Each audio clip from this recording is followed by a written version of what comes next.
All right. Shalom, shalom, shalom, Israel, Yahweh Shem, Yahweh Rakathon.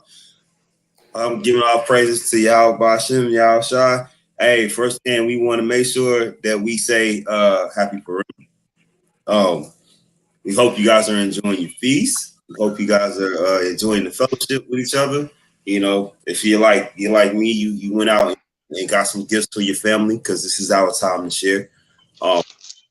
But today, you know what I'm saying, we got a little light, not a light lesson. We got a little history lesson for y'all since it's Black History Month, even though Black History Month should be every month.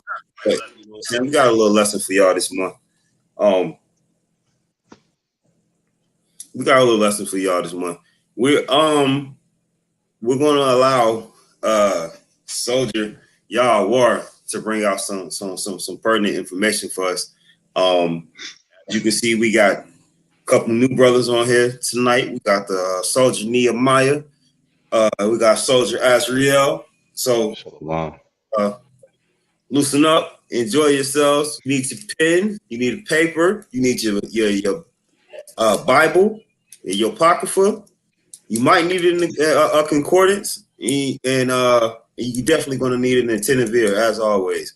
So with that being said, hey, Israel, let's have a good time. Let's enjoy ourselves tonight. You feel the need to take part in this lesson, say something in the chat. If you think you got something to add, you got precepts, put them in the chat. Put them in the chat. All right. But with that, I'm gonna turn it over to Soldier Yarwar. Enjoy the lesson, people. Hey, shalom, Israel. Yahweh Shem Yahweh. I hope y'all having a good day. I hope y'all been enjoying Purim. You know, I got my brothers. I got Soldier Azrael and Nehemiah with me. I'll go ahead and introduce yourself. Hey, shalom to Soldier Azrael. Shalom, this is Soldier Nehemiah. Okay. And Salakia Adawan. If I could, can I go ahead and bring out that Romans 10:1? Bring it out. Because you know what our heart's desire is. This is the book of Romans, chapter 10 and verse 1. Brethren, my heart's desire and prayer to God for Israel is that they might be saved. That's a definite fact. We want to make sure as many of us can get into this kingdom as we possibly can. Only the Most High Yahweh shall know what the cutoff of that is. And we're going to do our best to make sure that we get everybody, and we're going to sacrifice and we're going to do what we can to get this work done. So with that being said, let's get the lesson kicked off. Of course, y'all know it's Black History Month, quote unquote, but of course, the Bible is Black history, and we know this world was made for our sake. So every day is really having something to do with Most High Christ and Israel. That's right. So with that being said, let's get into the lesson. All right, so the name of this lesson is called Bible Prophecies of Black History. All right, so the overview of this lesson, so for the overview, the purpose of this lesson is to show the cohesiveness between biblical prophecy and world history as it relates to the past of the so-called Black men in America, right? Because in order for Bible prophecy to make sense, it has to be cohesive with what's going on in the world or what has happened in history itself. So as we know, there is no land you can fly to called the land of Black whatsoever. You won't find it on any map. There is no country also called Africa America, as these are the names of two colonizers, Leo Scipio Africanus and Amerigo Vespucci, which were given the two continents. And on top of that, the name Africa America wasn't created until 1985. So ask yourself, why hasn't more of our history prior to 1619, when we were kidnapped and brought over here, been revealed? Yet the focus is always on the slavery and the civil rights movement, with the occasional entrepreneur or entertainer scattered throughout the mix. Yes, I said entrepreneur. All right. So the inception of the nation of Israel and our contract. During the early part of the 19th dynasty of Egypt between 1279 and 1203, Most High raised up Moshe or Moses to lead the children of Israel out of the land of Egypt into the wilderness, and furthermore into the promised land, so we could escape Egyptian persecution as well. While in the wilderness, the Israelites made a blood covenant or contract with the Most High. Can one of y'all pull Exodus 24, 1 through 8?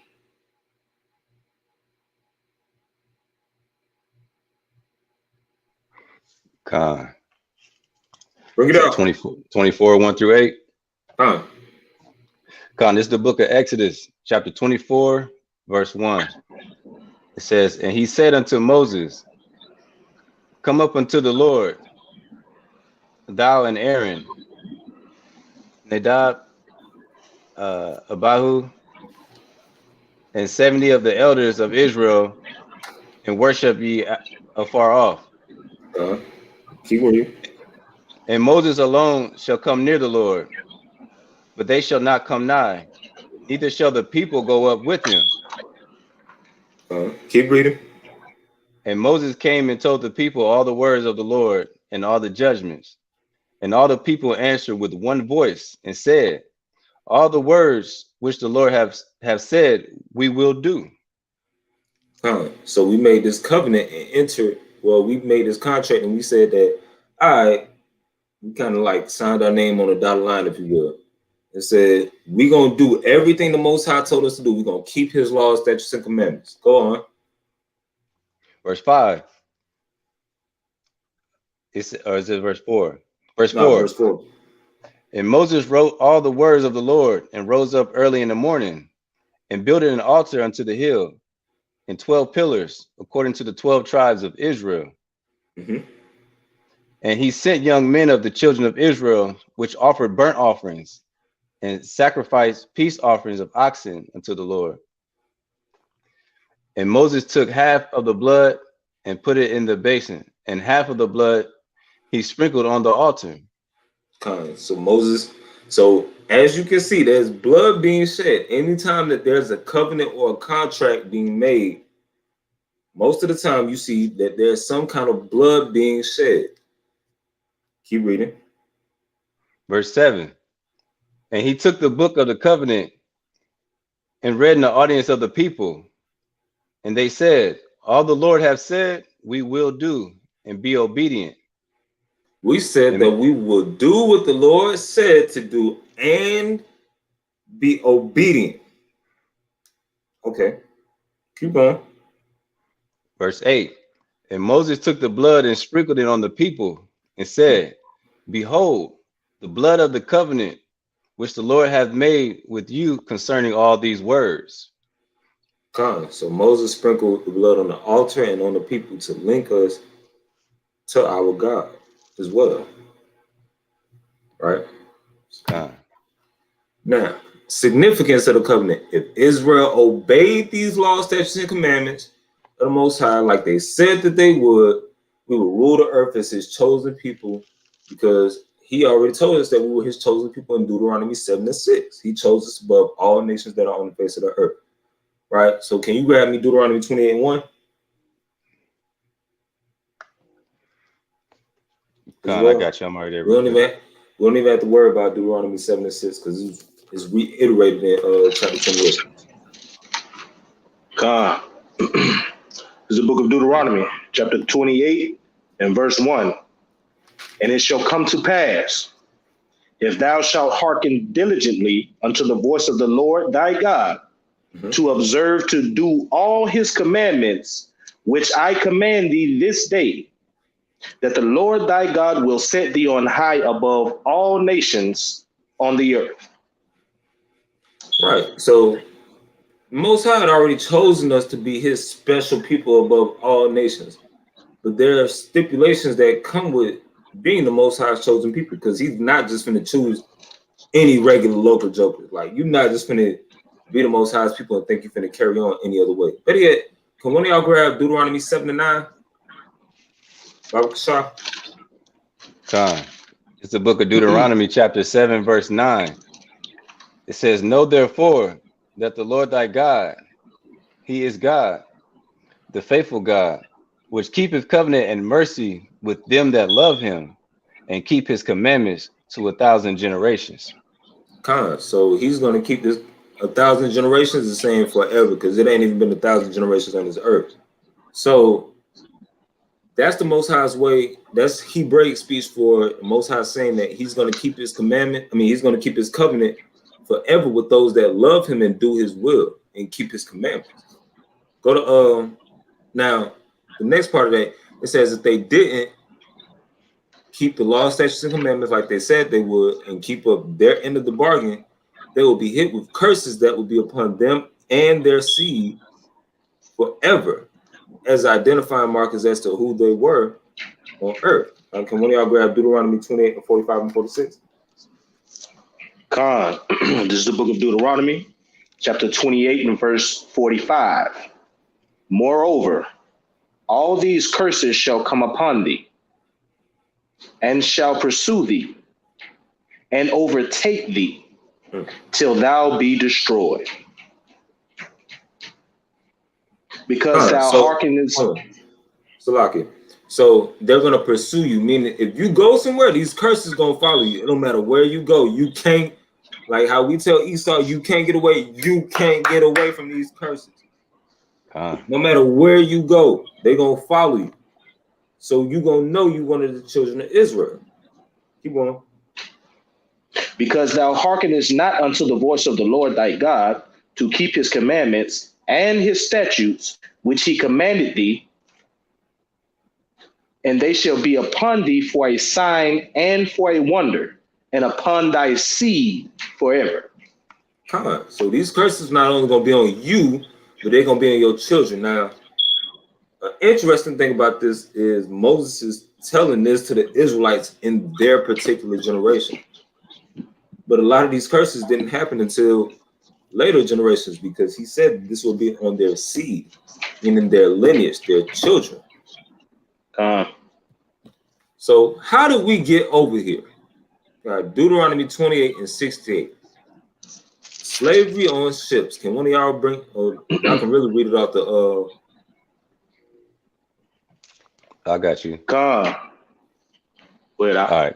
Deuteronomy 28 and 68.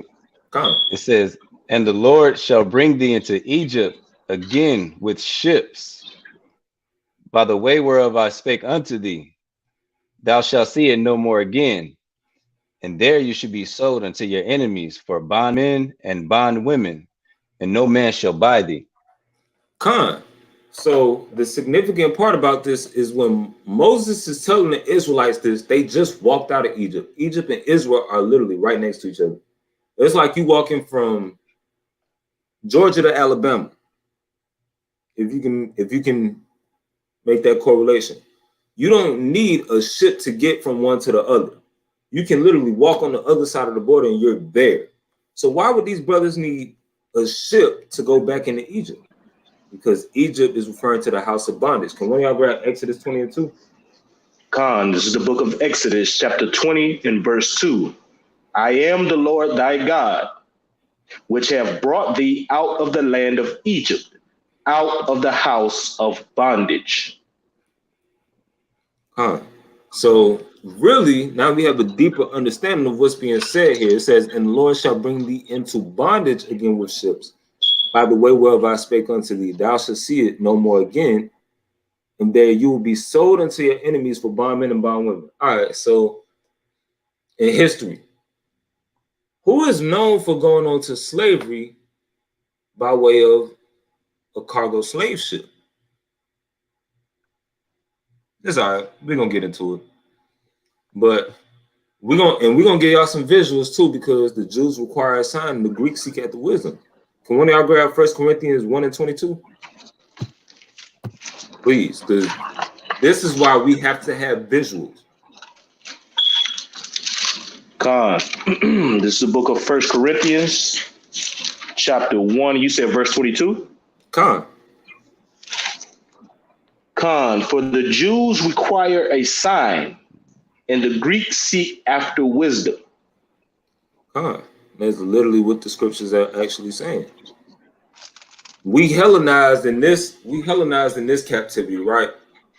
So we trying to go everywhere we can to find this wisdom, not understanding that we really the true Jews. So in order for us to show our people that we the true Jews, we have to show them the signs and what has actually happened to us in our history and what's prophesied to happen in this Bible, so that they can correlate the two and they can say, dang, this stuff is still happening to me now. Why? Because it will be on our people as a sign, a wonder, and I will see forever.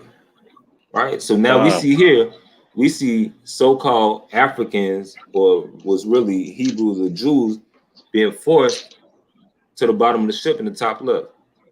In the middle, you see the formation of how we were laid.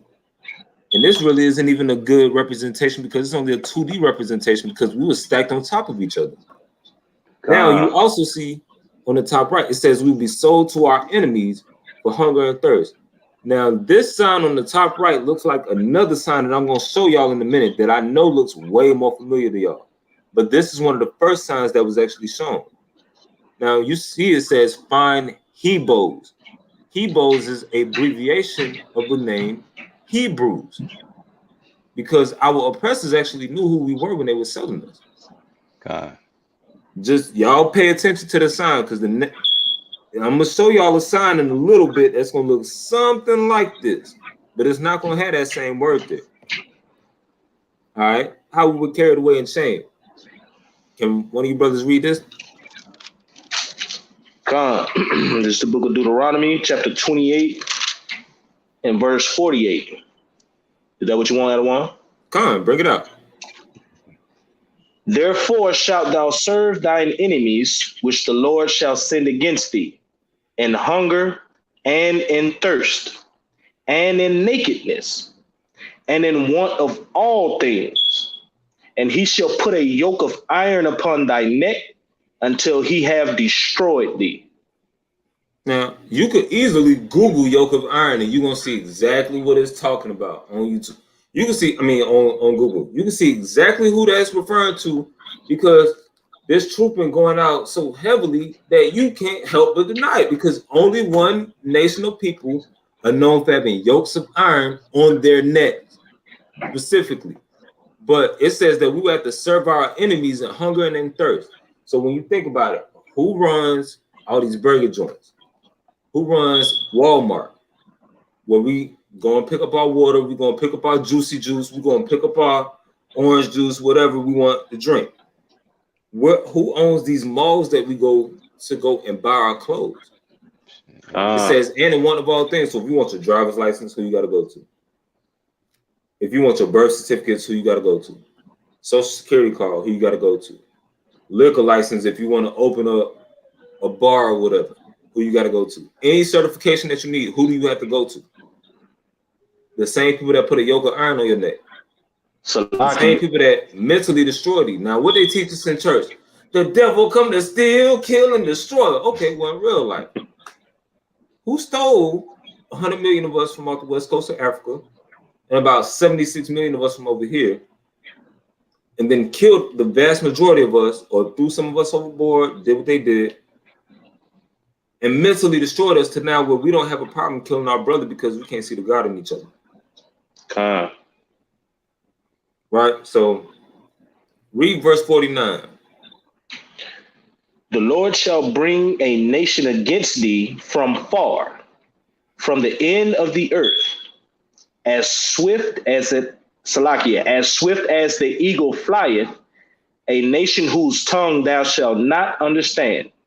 So he's going to bring a nation from the end of the earth, a nation as swift as the eagle flieth, whose tongue we could not understand. Now, when you look at the dialects that they spoke in West Africa, and even the dialects that the natives even spoke over here, we still spoke certain dialects of Hebrew.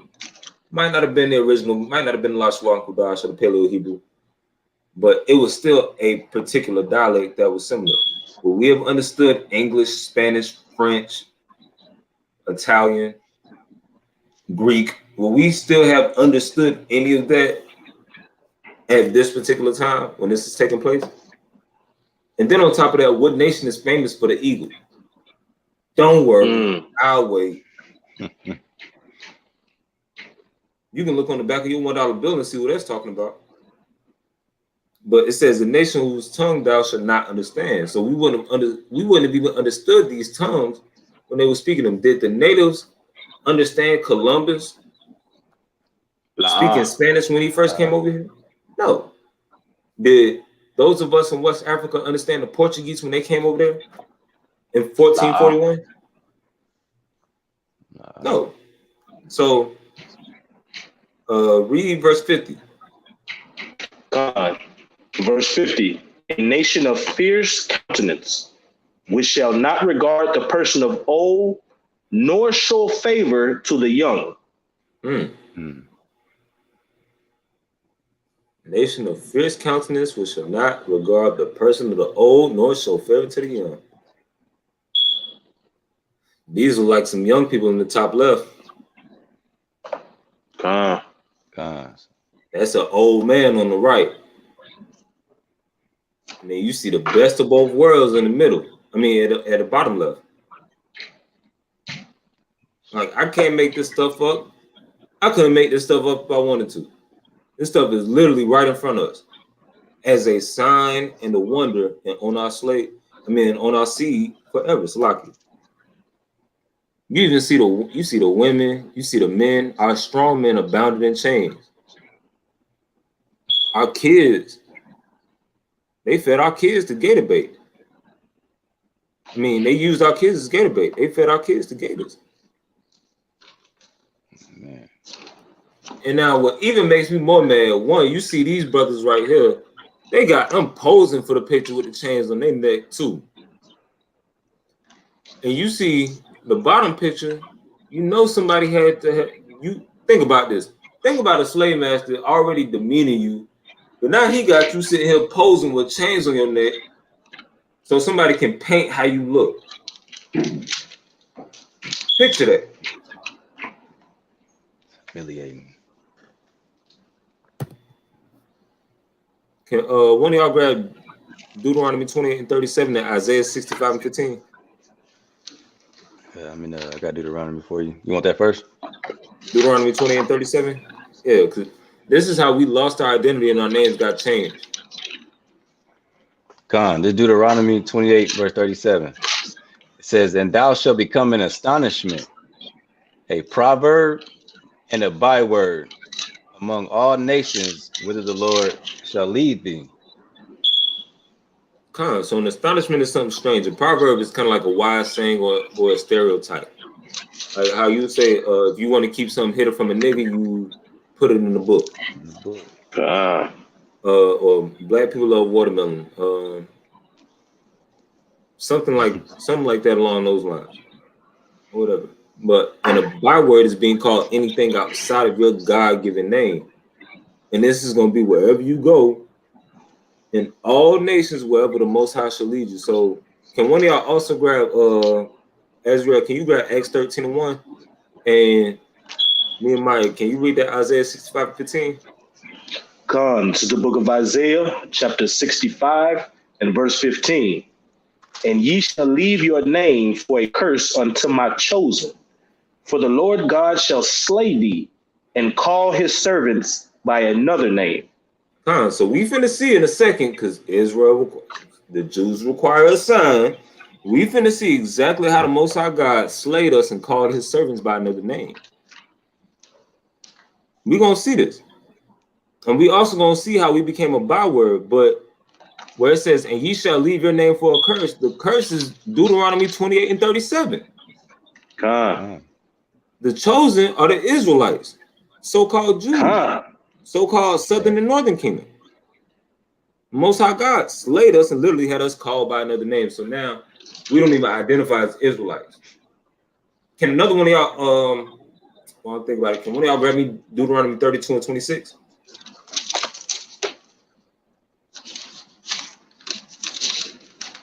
You want that now, Edouard? Bring that Deuteronomy 32 and 26 out first. This is the book of Deuteronomy, chapter 32 and verse 6. Do ye thus requite Salakia? Nah, Deuteronomy 32 and 26. 32 and 26, Salakia. This is the book of Deuteronomy, chapter 32 and verse 26. I said I would scatter them into corners. I would make the remembrance of them to cease from among men. So if he made the remembrance from us to cease from among men, that means not only are we not going to know who we are, but you're going to have certain heathens that aren't going to know what an Israelite is either. So it's going to work on both ends, because you might have some heathen sympathizers that might be like, hey, hold on, y'all brothers are the real Israelites. I can't do this to y'all because I know what judgment is coming to me. Hey, I ain't gonna lie to y'all. That's how my pops found out we was the real children of Israel. Edomite came up to my pop, and my pops had been arguing me down about this. No, your pops, but I got to tell everybody the story. So my pops had been arguing me down, thinking that I was tripping. Edomite came to my pops and actually told my pops that we were the real children of Israel. And after that, everything that I've been saying to him started to make sense. You see that? So, but I guarantee you, those Edomites ran into some brothers out in the highways and byways doing the work, and they told them what was really up. So, yeah. Now I know y'all know this famous. Y'all done seen this picture on the left before. This is a famous picture in history. I don't want Canal always say this slave is gonna look like that in the kingdom, but this picture right here in the middle, y'all done seen Roots before. They was telling him, your name is Toby. He's sitting there fighting him. No, it's Kunta Kinte. This is how we got our names changed. They whooped us. They beat the mess out of us until we gave in and we said, you know what? All right, my name ain't that no more. I don't know what I was thinking about. My name is this now. Can one of y'all pull Michael chapter 2 and verse 2? Oh, you still want me to hold that Acts? Oh no. Oh yeah. No. Bring that Acts 13 and 1 out too. All right. Perfect You want that time first? for you to bring it out. All right, I'll go ahead and read it. Acts chapter 13, verse 1. It says, now there were in the church that was at Antioch certain prophets and teachers, as Barnabas and Simeon, that was called Niger. That was called Niger, Niger. No matter how you want to how you want to pronounce it. If you read it in the New Living Translation, it says that was called the black man. Even when you looked at, if you read the book, Nature Knows No Color Line, you will still see some of the knights, some of the royal family crests from that time period. They have their last names is Nigger or Niger or Niger or some kind of or Negrillo, which is some kind of way letting you know that they're so-called black people, letting you know that they're the knights. Now, remember that sign that I told y'all that y'all was going to see that was kind of like another sign? Let's look at the top right. So at first it said you had Hebrews for sale. Now you got Negroes for sale. Look kind of like the same sign too. Still got the same black brother. They even drew the fringes on here on the top. When you look at the top left, dang, that's crazy. Man, they drew the feathered fringes on here on this man's garment. To let you know. I'm just saying, like, them signs look real familiar. You can't get around that. We went from Hebrews to Hebrews to Igbos to Negroes. Right. And we still identify as that today. God. I ain't gonna lie, I even catch myself doing this sometimes. Like these niggas, like I have to correct myself on that sometimes. But you can look on the top left and in the middle, and you can see how it happened. You see this pale-faced Edomite, this pasty Edomite, doing what he actually did to one of our foremothers as well. So that's showing y'all it didn't just happen to the men. It happened to the men and the women. So if it happened to the men and the women, it happened to the children as well. Because the parents they feared for their children. So if they fear for their children, they want their children to listen to Master and do what Master say.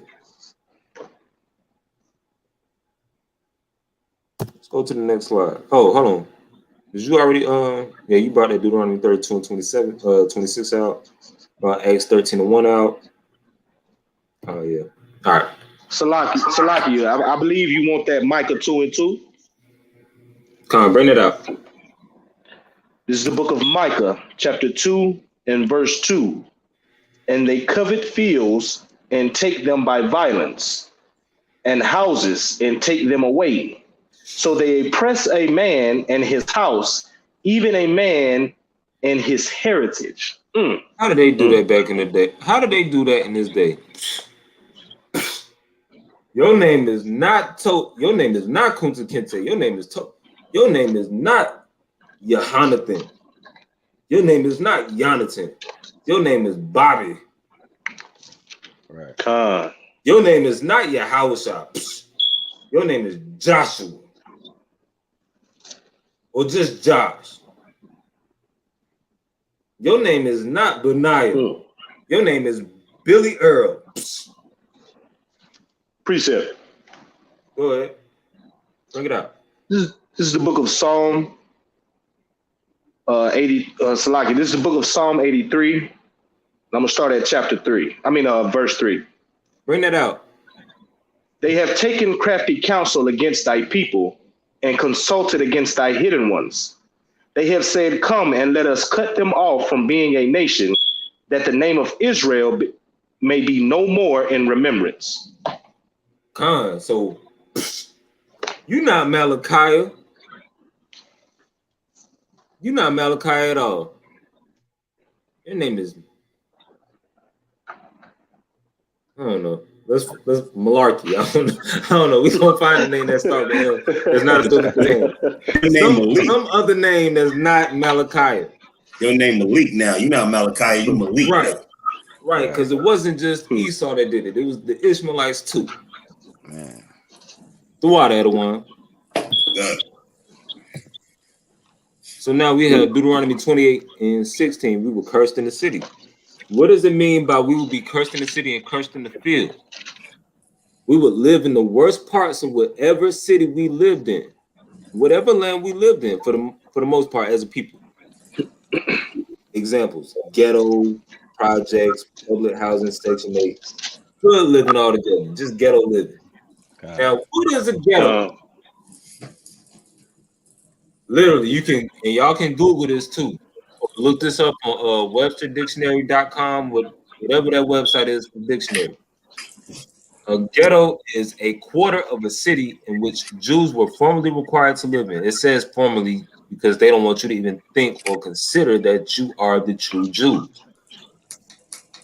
That's right. But that was a quarter in the city in which Jews were required to live in, usually in European countries. Right? So we were also cursed to work in the cotton fields. And even when you look in the cotton fields or the workforce today, because any kind of job that you work most of the time, it's built like a plantation, no matter how you try to slice it. But we typically the last hired and the first fired. That's right. Unless you have some kind of skill that no other heathen has, you're going to be the last hired, first fired. Period. That's just how it goes. Period. Even if you got a skill that no other and nobody else has, all they're going to do is take it and figure out how to make a profit out of it, or find another Edomite that can copy it, and then they're going to give them the credit for it. They're going to get rid of your ass. You're going to be the first one they get rid of. Mm-hmm. Go ahead. Salaki, another trick that they use too is when you come in to a job and they have another Edomite that they want to have your position and you are more qualified than him, then they say, hey, you're overqualified for this position, so we can't give it to you. Right.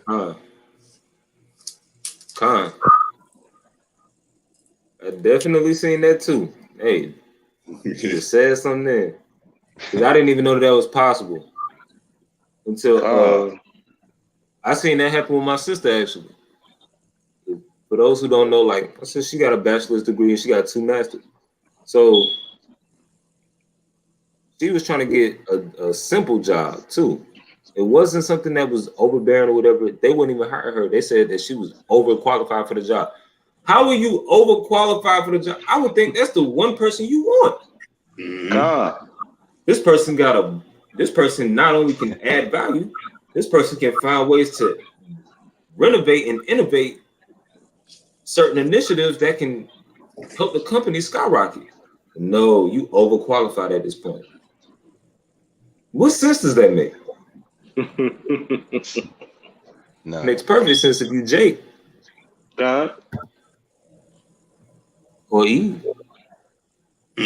Right? So you see that physical manifestation. We were cursed to work in the cotton fields. You see Israelites of different shades picking cotton. Now on the top right, you see this brother on the top right and bottom right. You see brothers cursed in the field, living in the projects. You see all that trash and what could look like a landfill. That look like one of them. I ain't gonna lie. That look like a up north or a Midwest type city.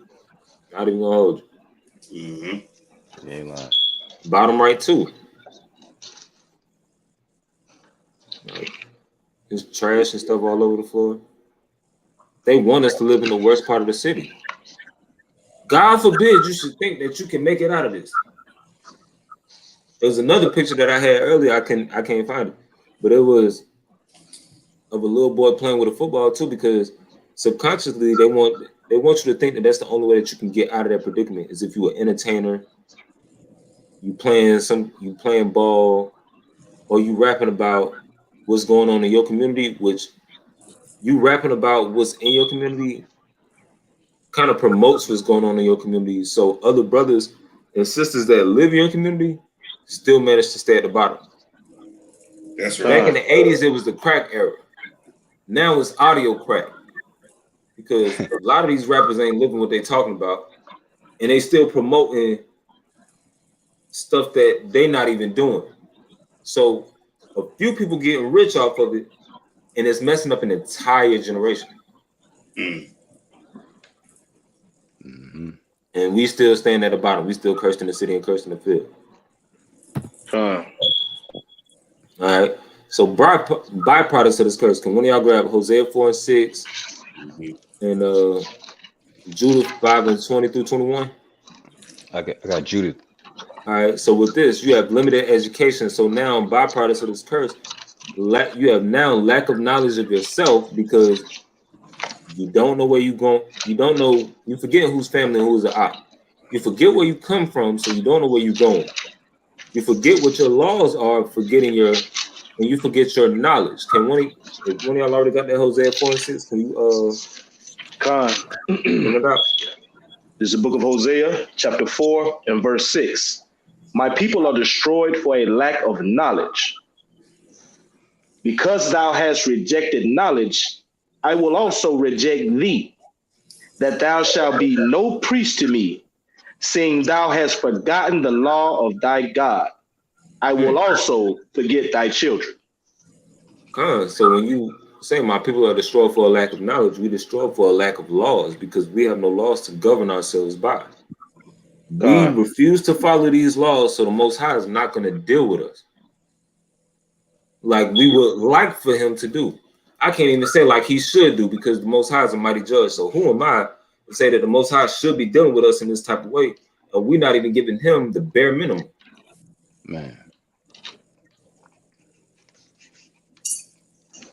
Just something to think about. Can you bring out that Judah 5:20? Baba Kashah? It's the book of Judith, chapter 5, verse 20.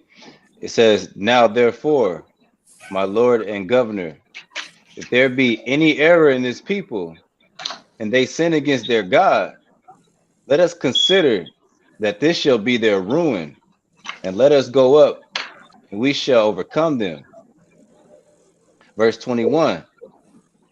But if there be no iniquity in their nation, Let my Lord now pass by, lest their Lord defend them, and their God be for them, and we become a reproach before all the world.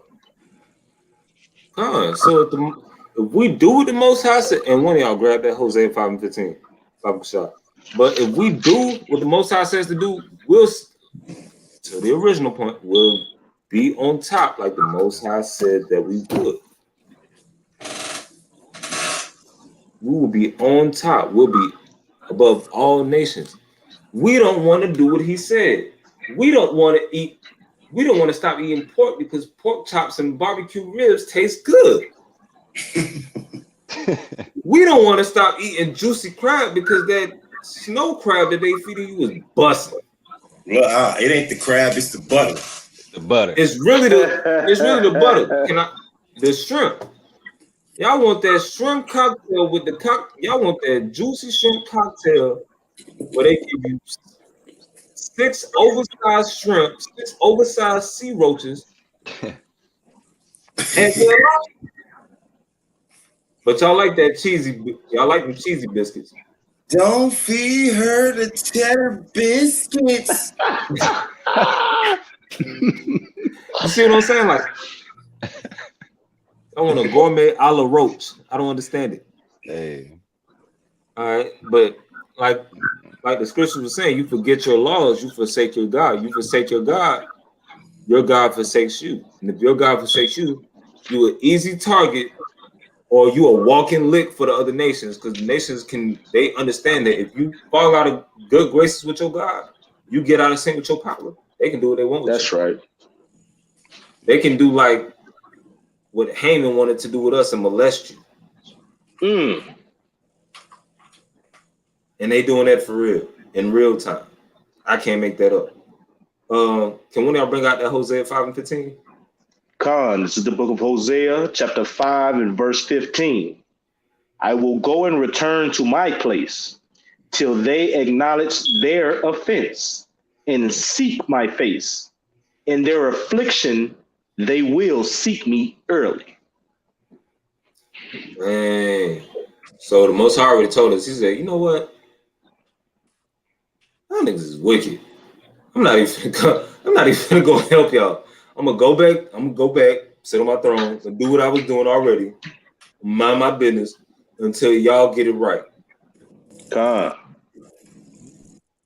They said, Salakia, that's a little Texas slang right there for all my brothers out there in Houston. They know what that means when they say somebody will seek me early. That's a little Houston slang right there. Break it down. Right. Tell me what it means. Hey, early mean already. That's just like somebody saying you gonna need me before I need you. Early, already. Come on now.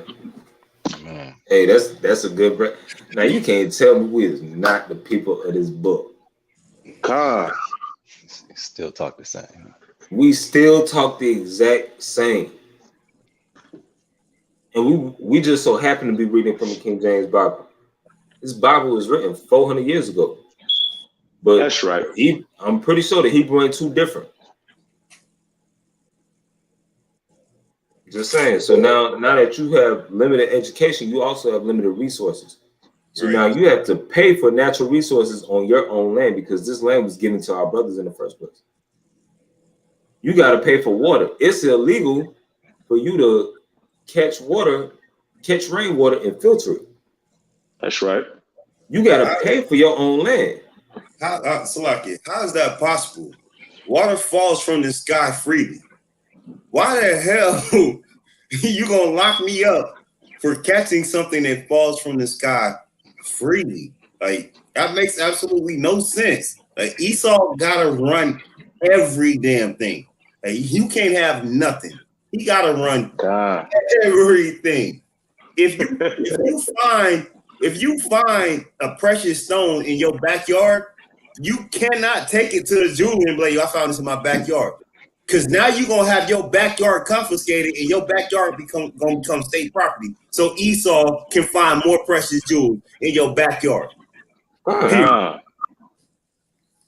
Esau got a bill that he can pass where he can, if your land, if they want to build a highway through your house, they can take you to court, and they'll either give you money so that you say, yeah, I'll move out. And if you don't move out, they can still take you to court Mm-hmm. and force you to move out. God, it happened Like, to what my kind of grandmother. sense does that make? Salaki, what'd you say? No, Salaki, my bad. I was saying it happened to my grandmother. A lot of people who are indigenous to Atlanta, if you're familiar with the Lenox Mall area, Right. leading up to Lenox Mall is a bunch of like little villas and shops and things like that. Well, about 30 years ago, all of that was residential housing. And my grandmother stayed in that area. And so they came and offered her money and offered her money and offered her money. And she said no, because that was her house that she was keeping for the family. Well, once they got to a certain point that they offered her above the market value, they forced her to take that money and removed her out of that home. What that Micah 2 and 2 just said, they cover lands and they take them. Look what they did to the Americans. Look what they did to the Native Americans. They put that pipeline right through their land, and now what's happening? The Native Americans, they better take that back.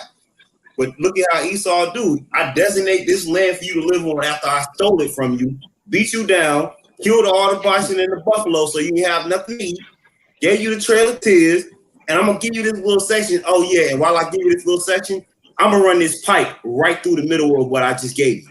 Stop crying about it. We need our petroleum. We need our oil. So you're just going to have to get this up. Period. Like, bro, I don't understand it. And then you still got people trying to save these niggas. Like, no. No. Y'all got to play. Y'all got to go too. For real. I'm going to put it like this. Most High give us that green light. Lord's will. Brothers be a part of that number. Y'all getting it too. Y'all catching the issue the same as they would catch the issue. Period. But even with us living in, well, back to the lesson, even with us living in a cursed predicament or being cursed in the city and cursed in the field, and you seeing these byproducts, so now you have a lack of understanding of who's family and who's the op, you have this arise. You have the ultimate curse arise. Can one of y'all bring out Deuteronomy 28:54 and Proverbs 6 and 12 through 14? Whoever doesn't grab Deuteronomy 28:54, grab Proverbs 6 and 12 through 14. Where you at, Nehemiah? I'm in Proverbs 6 right now. Come on. Bring that Deuteronomy 28:54. Hey, the water, Elwood Levite. The water for your donation. Come and feast with us. I'm telling you, you'll enjoy the feast. We bring out the lesson, but you'll enjoy the feast afterwards as well. Definitely. Octaves. Hold on, the brother Octave says his words were smooth like butter. That's right. That's the Psalms 55 and 21. It's a fact. The war was really in his heart. Hey, Salaki, if I can, before he bring out that Deuteronomy, I see we have Adawan Ikarab posted up on the screen. A shout out to him for this Bakor. Is that how it's pronounced? Bakor? That incense is fire, Adawan. That thing got the house smelling righteous. God. Hey man, I don't know what Adawan be doing, but Adawan put you together. Yeah, you just be careful which one of them you order. Some of them are keep you waiting. Well, if y'all would like incense, yes, you can hit Adawan Ikarab. He does make incense personally for the camp and for those that would like them. Absolutely. And when I say they busting, they busting. Like he know exactly what he's doing. I can vouch for him. Yeah. Back to the lesson. So when y'all bring out that Deuteronomy 28:54? I got you. All right, Deuteronomy 28:54. It says, so that the man that is tender among you and very delicate, his eyes shall be evil towards his brother, towards the wife of his bosom, and toward the remnant of his children, which he shall leave. So we see that's the ultimate curse. That's black on black crime, so-called, or black on brown crime. That's single domestic violence and single parent households all in one.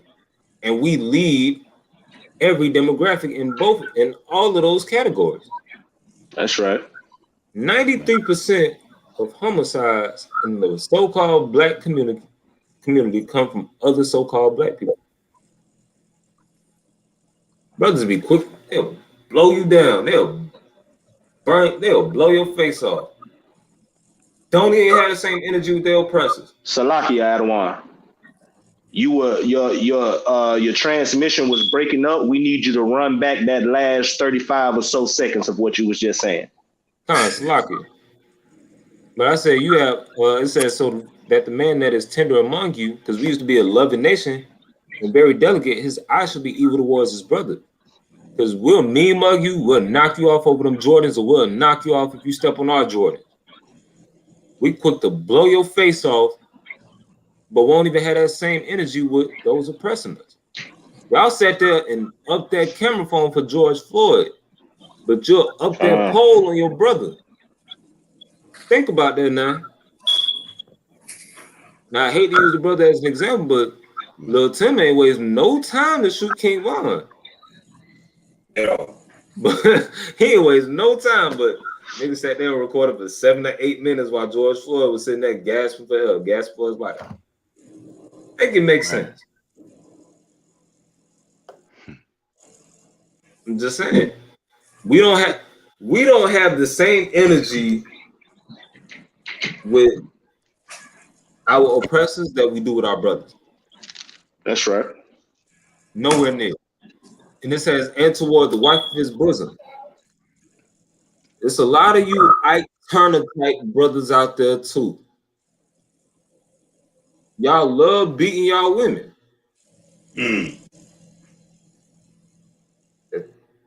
That's part of the curse. It says, and toward the remnant of his children. We got so many single mothers, single parent households, period. And I ain't gonna just sit here and act like it don't go both ways, because Deuteronomy 28:56 does say that the eyes of the mother will be evil as well towards the children. But the man is, Most High is dealing with the man. The man is the head. So if the head is weak, the body gonna follow. Right. It starts with us first. We cannot expect for our sisters to fall in line if we're not doing what we're supposed to do, period. Because every sister, no matter if she's wicked or not, women love a strong brother. They love to see a strong man.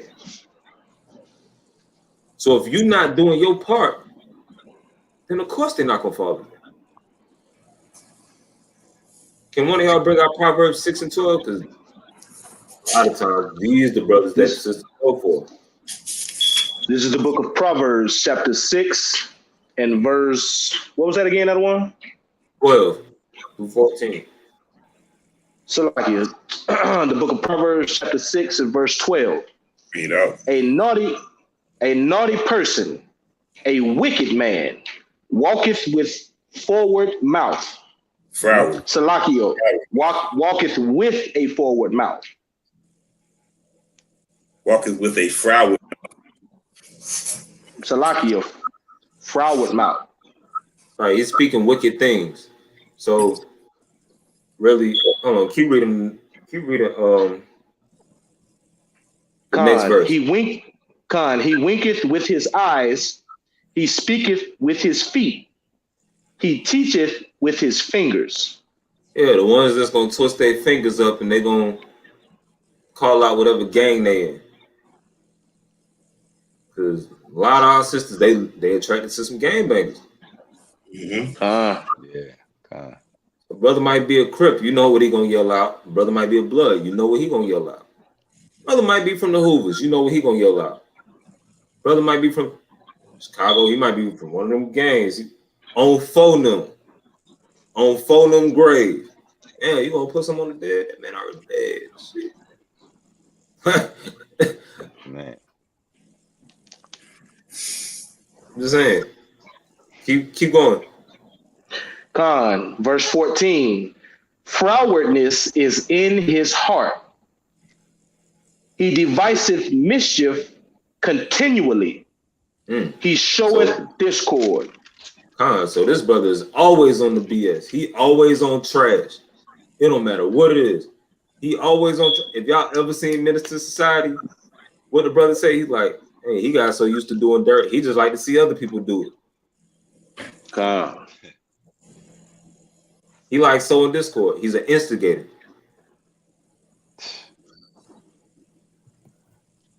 Now the reason this is called the ultimate curse, the reason that this is always referred to as the ultimate curse. If your eye is evil towards your brother, you already breaking one of the two greatest commandments that Christ gave. Can one of y'all bring out that Matthew 22 and 39? 40? This is the book of Matthew, chapter 22 and verse 39. And the second is like unto it. Thou shalt love thy neighbor as thyself. And the second is like unto it. Now, when you read verse 36, the brother asks, Master, what is the great commandment in the law? And Christ said, you should love the Lord your God with all your heart, with all your soul, and with all your mind. Right? He said, and the second is like unto it. So you can't even fulfill the first if you're not doing the second. And you can't fulfill, like the two go hand in hand. That's why it says on the law and the prophets these two hang on all the law and the prophets, because they were reiterating what was already written in the law. Now hold on, wait a minute. If you read that precept, a Christian gonna tell you that a neighbor is whoever lives within your vicinity. Anybody that you talking to at the time, that's your neighbor. And that's why we're gonna go to Leviticus 19 and 17 and 18 too. Because we ain't even finna let them get that far. When do y'all bring it up? I got you. Leviticus 19, verse 17. While he's doing that, Rick, can you grab 1 John 4 and 20? And bring that out, brother Adawan Ezrael. It says, thou shalt not hate thy brother in thy heart.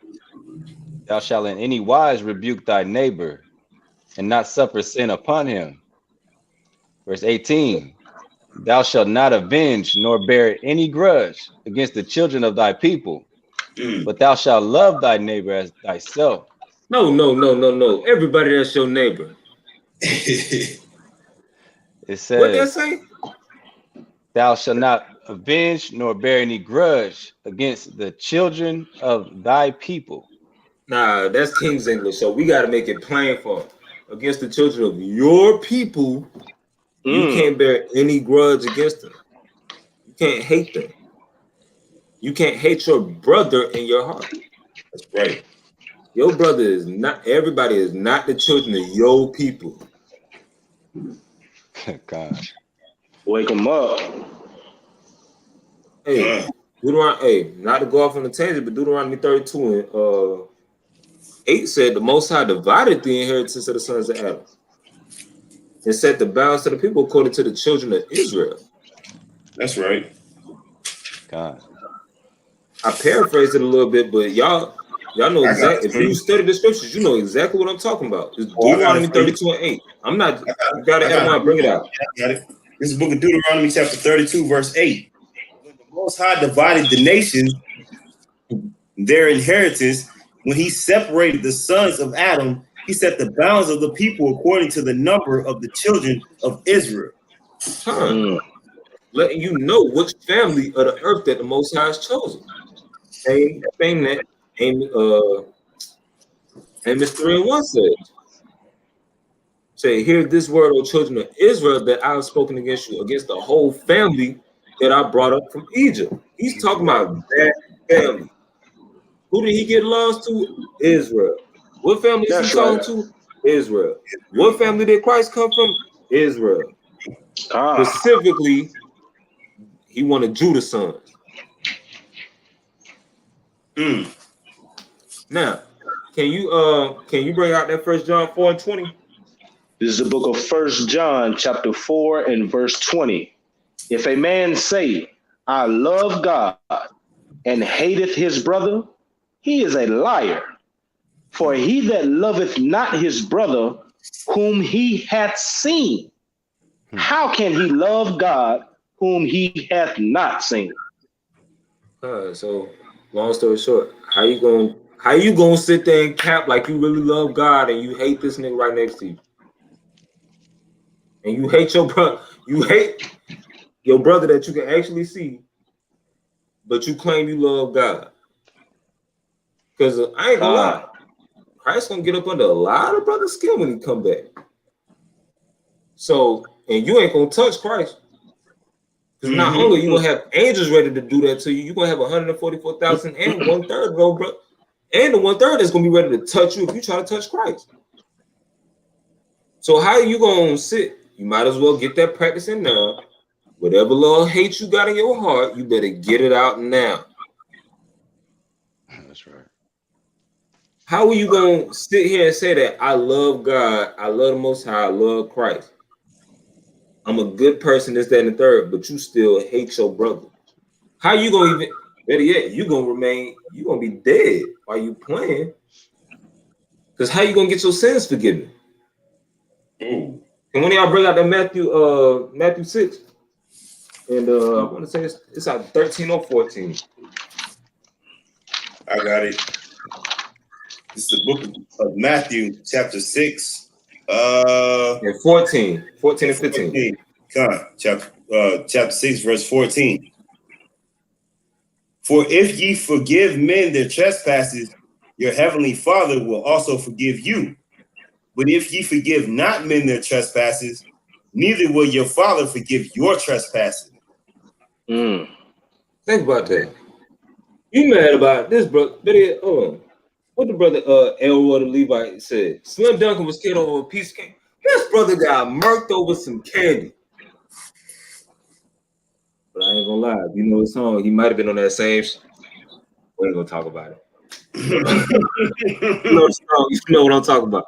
But hey, there's no telling, like, that's that pride. That's really a lot of times we'll be holding us back from forgiving our brothers. Sometimes we be too prideful. Right. And it holds us back from coming together as men because we think if we come together or one of us concedes, then we, for lack of a better term, we some hoes. Right. I'm gonna tell you straight like it is. I ain't finna sugarcoat it. Like, but if you don't get that spirit out, if you don't get rid of that pride spirit, you're gonna mess around and you're gonna do something that's gonna cause you're gonna be one of them brothers that get purged out in the wilderness. I just pray I make it that far. I ain't gonna lie. And further. Because I dare not make myself part of that number. Come on, go ahead. Hey, it's amazing that you just brought up about how we got to get that pride out of our system, because at the beginning of this lesson, we was talking about a man named Jesse who gave us the term African American. He also gave us the term I'm black and I'm proud. So we have to stop looking up to these fake leaders, man, and come back to these laws, because you're gonna be destroyed out there in them streets, man. God. What that Jeremiah 17 and 5 say? 17 and 5. They say Jeremiah 17 and 5 said, thus said the Lord, cursed be the man that trusteth in man and maketh flesh his arm, and whose heart departed from the Lord. I'm just saying. Brother just said, I'm black and I'm proud. Now y'all got people saying I'm black and I'm proud, and we didn't trust it in this man. And the whole time this man is a government agent. But we ain't gonna get into all that. That's a whole nother story for a whole nother day. I said what I said. Man. So now you see the visual manifestation of this Deuteronomy 28:54 curse and this Proverbs 6 and 12 curse. 6 and 12 through 14. You see at the bottom, in the bottom left, you see these brothers getting ready to fight. These two regular Jakes. But you see these brothers at the top, left and top right, they twisting up their fingers. And these brothers are actually enemies. I didn't just put them to particular people up for no reason. They real life enemies. If them brothers in the top right see them brothers in the top left, they're gonna shoot them. They're gonna blow their face off. And vice versa. They not gonna hesitate either. But a lot of some of these brothers in this picture look like some of these brothers in this other picture. Right. But because they claim this set, this block that's really owned by the housing authorities, and they really, because I'm not gonna sugarcoat it. And yeah, these brothers all claim a block that they don't even own, but they might have grew up on it, so they rep that block to the fullest, and they willing to kill you, stump your ears together, do whatever they got to do if you disrespect that block. Not realizing that before you had blocks, you had people that these places are actually named after. So if they actually understood that Israel is not just a land, but it's a people, and they understood that they came from that people, would this curse even be occurring? Just something to think about. Yo, I said it last week. I'm gonna say it again this week. I want to know what the hell, what fingers were the Maccabees twisting up? Because I don't think none of these brothers on the screen was gonna go to war or go toe to toe with none of the Maccabees at all. So I want to know what were the Maccabees twisting up? What were they throwing up? That's the sign I want to throw up. That's exactly what I want to do. And I want to have that spirit. You know what I'm saying? But not toward the other nations. I want to have the spirit of love and compassion toward my brothers. You know, that's the spirit you want to carry when you're dealing with your people. You want to have love and compassion at all times. Now, every once in a while, Jake gonna push you to the limit where you kind of have to, let him know you're not playing around. But that's where you shoot a fair one, pick him up, give him something to drink, and tell him, I still love you, man, but you just can't cross that boundary. That's right. Right. They ain't even getting that far, man. It ain't got past that. Brothers gonna whack you. Go ahead, King. Hey, we hear every week about how these young men, these young kings don't want to join an organization because they don't want to have no man over them and nobody tells them what to do and this and that. And then they join a gang where it's men over them and it's men telling them what to do. So we got to stop these excuses, man. We got to stop these excuses, man. Right. I don't care if you're a lope. I don't care if you're a groove. I don't care if you're a B-Dog. I don't care if you BD. I don't care if you GD. I don't care if you're a Lord. I don't care if you're a Stone. I don't care about none of that. Because you probably weren't born there. In fact, I know you weren't born there. You was born in Israel. That's right. You was already born a prince of the power with God. I don't care about just because you twist up your fingers this way. And it looked decent to you. I don't care about none of that. Because like Adawan Benai actually said, when none of these brothers go toe to toe with the Maccabees will knock your head off straight like that. I don't care. That's right. I don't care if you the biggest swellest nigga in your set. Hey, listen, brothers know history. Even Jamel Barnes got that work from a brother that wasn't bigger than him. We ain't gonna even go into all that, but if brothers know who Jamel Barnes is and they know that history, then they know what I'm talking about. All right, so let's go to before this captivity, the Dark Ages. So can one of y'all bring out Malachi 1 and 3 through 4? 1 and 3. Malachi chapter 1 verse 3. It says, "And I hated Esau and laid his mountain and his heritage waste for the dragons of the wilderness. Whereas Edom said, We are impoverished, but we will return and build the desolate places. Thus saith the Lord of hosts, they shall build, but I will throw down. And they shall call them the border of wickedness, and the people against whom the Lord hath indignation forever. So Esau's heritage was laid waste at the collapse of the Greco-Roman Empire, which officially you have 330 AD. You have some people that say 193 AD with Septimius Severus as well. But 330 AD is the official start of the Byzantine Empire, which is when we actually started ruling Earth. Now, can one of y'all read Job 30 and 5 through 8?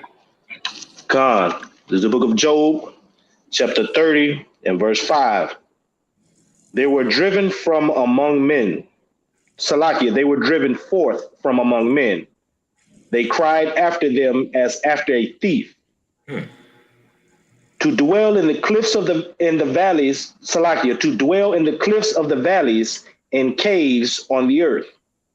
So the clefts of the valleys, Salakia, the clefts of the valleys or the caves of the earth. They cried after them after a thief. Who likes to steal people, lands, animals, people, cultures, languages? Ideas. I said people already, right? Okay. Yeah. Who stole everything who stole people's gods at that? Man. Dang. So, all right, so they cried after them as after a thief. They cried after the thievingest niggas on the earth as after a thief. All right, keep going. Among the bushes they brayed. Under the nettles they were gathered together. They were children of fools, yea, children of base men. They were viler than the earth. So, hold on. Read that back one more time. At 30 and 6. Oh, no, 30 and 7. Among the bushes they brayed. Under the nettles they were gathered together. Under the bushes they braid. Braid is like grunting noise, like what a caveman actually makes. What's that Geico commercial? It's so easy a caveman could do it. You look at the Flintstones. You ain't never seen no black people on there. It wasn't them no black people on the Flintstones cartoon. It wasn't for no reason. They was trying to tell you exactly who they was. They know who they is. That's what Caucasian means. The name Caucasian comes from the name Caucasus Mountains. Right. They were the ones dwelling in the Caucasus Mountains. But the physical manifestation of that, they were chased into the Caucasus Mountains around Georgia, Russia, Armenia, etc., and dwelt there as a people until 1492. During the same time period, black nobility was set up in Europe as you had the Byzantine Empire by Israelites and the Islamic Caliphate set up by Ishmaelites during this time period. Now, it's funny because, well, I'm not going to say it's funny. It's interesting because even when you see what the symbol of Islam was and how we use the lily or the Star of David, quote unquote, you even saw that within gang history. Some of the brothers were talking about this on Bible study one night. So now you look at those up under the Folks Nation, they up under the 6-point star or whatever you would. And then you have those up under the 5, which a lot of them follow the tenets of Islam. They have the quote unquote 5-point star, if you will. The same way that you had the Ishmaelite Moors who had set up or the Arab Moors who had set up the caliphate at this time, and you had those of us that had the Byzantine Empire. Now, hold on quickly. There was a brother, I guess, who thought he was scoffing. All right, Brother David. Now we call this Bible prophecies and Bible prophecies Black history because it's so-called Black History Month. Is anybody referring to this month as Brown History Month? No.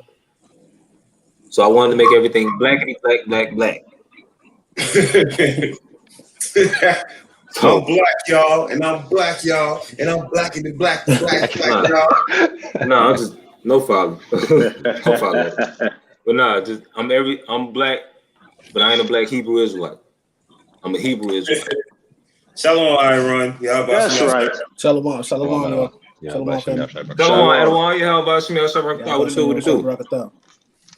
All right, so it says, Khan. So you had this 1,000-year period where you had so-called white people in the caves, or Edomites, Caucasians, whatever you want to put. They were in the Caucasus Mountains until about 1492, right? So when they emerged in the 15th century and began, hold on, no, I need one of y'all to bring that Revelation 21:3 out. Khan, this is the book of Revelation, chapter 20 and verse 1. Mm-hmm. And I saw an angel come down from heaven, having the key of the bottomless pit and a great chain in his hand. And he laid hold on the dragon, that old serpent, which is the devil and Satan, and bound him 1,000 years, and cast him. All right. Yeah, so we think that that's talking about the devil, Satan himself, but the brother is called the devil and Satan. So he's the deceiver and the adversary. Now, this book is written by Israel for Israel. So who would be the biggest deceiver to Israel, and who would be Israel's biggest adversary? Think about that. I'm gonna let that marinate on y'all brain for a second. It says, and bound him for 1,000 years. Now, is this gonna be a literal 1,000 years? Because you're gonna have somebody that's gonna be a heckler, scoffer, whatever, that's gonna say, well, that was more than 1,000 years. It was still 1,000 years though. It says, and cast him into the bottomless pit. Why is it called the bottomless pit? You can read verse 3, Salaki. Would you like me to, Edwan? Yes, please. No, I'm your op, not your Edwan, just a brother. Please bring that out. Gone, verse 3, and cast him into the bottomless pit, and shut him up, and set a seal upon him, that he should deceive the nations no more, till the 1,000 years should be fulfilled. And after that, he must be loosed a little season. Gone. So the bottomless pit is dealing with Europe because it's the most mineral deficient place on the face of the earth. There's no natural minerals for real that grow in Europe. Like, you're not going to find a whole lot of those anywhere. But you can find a whole bunch of those in Africa. So as soon as they left, as soon as that 1,000 years was up and the Renaissance got to kicking off, where the first places they went? They went to Africa and they went to America. They started taking all the minerals from there. Into the Caribbean islands, taking minerals from there. That's why Puerto Rico is the rich port. Because they found them playing with jewels and stuff on the island when they pulled up. Right? It says, when they emerged in the 15th century and began flourishing as a nation during the Renaissance or the rebirth of the Edomite nation, they were now calling themselves Caucasians. That's why you'll see so-called white people refer to themselves as I'm Jewish Caucasian, I'm French Caucasian, I'm Spanish Caucasian, I'm English Caucasian, I'm German Caucasian, but they still know they go back to the Caucasus Mountains. And if you even talk to some people in Russia, they'll tell you, hey, we originated in the Middle East. Now, what is in the Middle East that will tie Russians to Esau? Mount Seir. Tetrarachma, Jordan. So during this time, we tend to look at this only talking about when the Edomites were going through their dark time, or they try to make it seem like it was a dark time. Yeah, it was a dark time for them because at this point in time, we were actually ruling the face of the earth. We were ruling all through Europe. Now, on the right, you have Charles V. In the middle, you have Ivan the Terrible. On the left, you have King Emmanuel I, the Byzantine emperor. Now, who did we just say the Byzantines were? Israelites. You said something, Edwan? The guy in the middle kind of like Adawan Akarov. He grew his hair out. Hey, stall him out, Adawan. Stall him out. Damn. Stall him out. But nah, so on the left, you got, all right, so we see more of that visual manifestation where you have black nobility. That's King James in the top left right there. The King James that authorized the translation of the King James Bible. You have this brother in the top right that was actually, he was a descendant of black nobility. I forgot his name.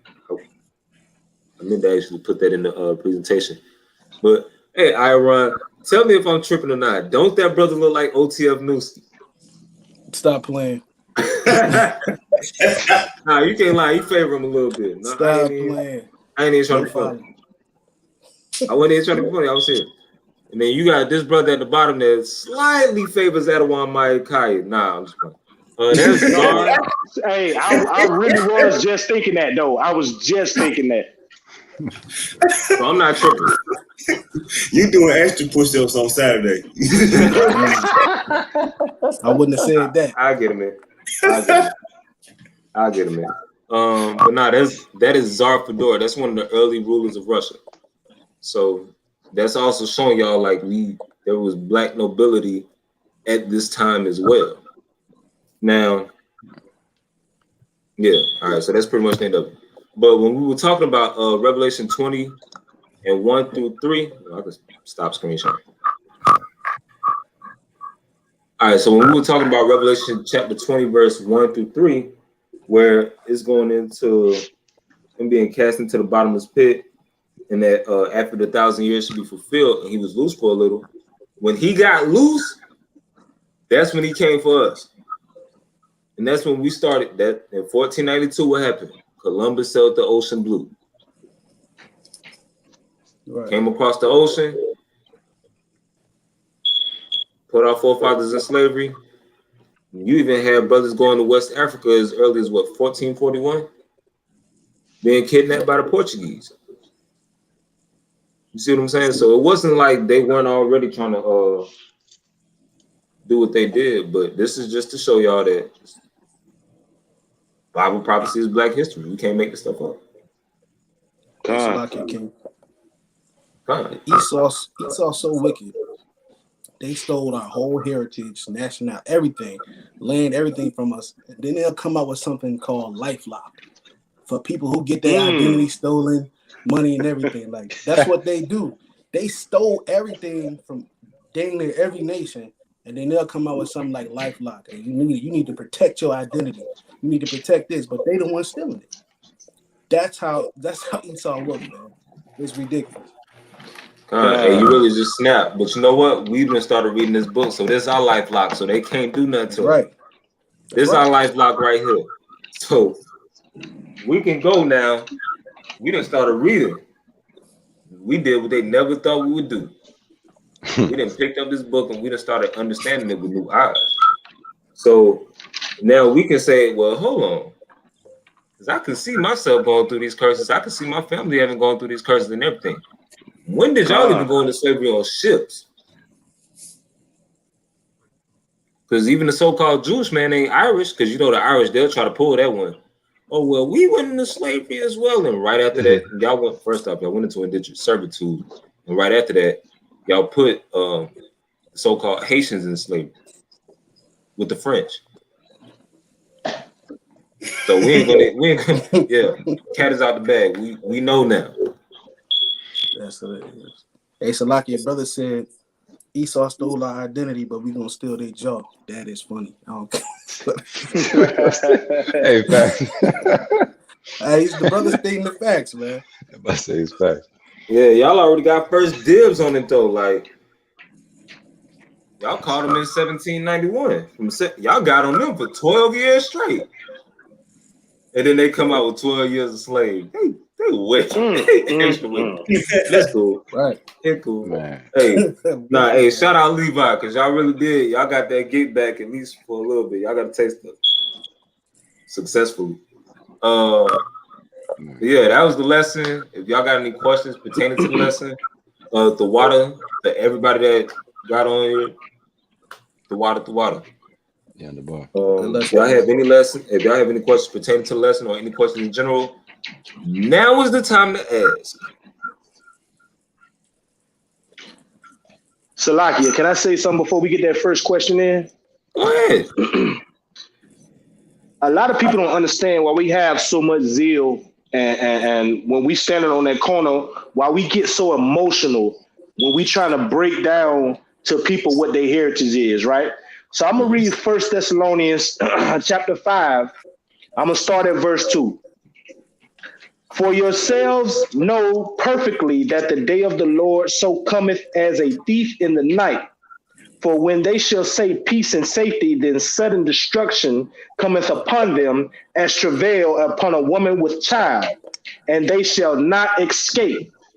We're trying to get you home before this happens to you. Because we can't promise you that it's not going to happen the next hour. It could happen when this live is done. So when it seems like we're attacking you on the corners, when it seems like these brothers is jumping down my neck, it's because we want badly for you to be on this side before you don't have, there is no escape once it kick off. We just want you to come home. That's all. We don't hate you. Brethren I'm talking to. Israel I'm talking to. We don't hate you. We want you to come home. We want you to stop being spiritual whores. And when I say a spiritual whore, some of us, Jake and Eve will let any kind of demon take over them. They'll just let any demon come in and just have them doing all kind of crazy stuff. Stop being a spiritual whore, man. Come on home, man. God. That's right. Hey, wise words, man. Brother spoke from the heart right there. That's the truth. And Israel need to hear that too. This brother brothers spit. really, brothers, yeah, brother was spitting, brother been studying. Like, you know what I'm saying? He coming from the right place because brothers do care, and that's why they going so hard. Brothers risking putting their lives on the line for this. That's what the brother's saying. Y'all don't understand that. People losing their relationships with their families. They losing everything. People not talking to their mama and daddy no more because they in this truth, trying to teach young brothers and sisters about their nationality, about their heritage, about them being the children of the Most High, and they losing everything. And some of us only got each other. Right. So I appreciate what the young king just said. He said the real, and that's what our nation need to hear. It's that real. We got to stop sugarcoating everything. Brothers is passionate about what they're doing. That's why you see different brothers on here every week, Monday, Thursday, Friday, and not just with our camp, man, all around the world, man. This word is being brought out everywhere right now because brothers care and Most High putting their zeal in us. So I appreciate what the king said there, man. I hope y'all take heed to what the brother said. God. Let's see. I don't see too many questions. You might have hit the nail on the coffin, man. you might have got them dug a little too deep. They still trying to come out of that. You know what I'm saying? They weren't ready for that tonight. And he said he wanted it to marinate. I guess they marinating out there. That's right. They stewing on it. They gonna have that good seasoning come tomorrow, bro. They gonna be good after this. Great job tonight, y'all work. Great job, man. Hey man, I'm just trying to put these bricks in for the kingdom, and if I can't put the bricks in, I can at least start the concrete. That's all. That's right. Hey, all right. Hold on, because the brother did David he did ask a question. He said, "Is mixed fabrics a sin?" So go to Deuteronomy 22:11. Yeah, because that's the law he's really talking about. There you go. It's going to tell you exactly. It's going to tell you exactly what it's talking about in the scripture. Oh, Sharon Purdy asked a question too. All right, you got it. This is the book of Deuteronomy, chapter 22 and verse 11. Thou shalt not wear a garment of Salakia. Thou shalt not wear a garment of diverse sorts, as of wool, Salakia, as of woolen and linen together. Huh. So it just told you which garment of diverse sorts you shouldn't wear together. Wool and linen. First off, that's tacky as hell. That's tacky. That's tacky as all hell. But like that's like you wearing a linen shirt with a fur collar around it. Like, not only is that a sin, but people gonna look at you crazy. Yeah. The brother asking, so he said, so if that's like if they're blended or two different pieces, he wants to know.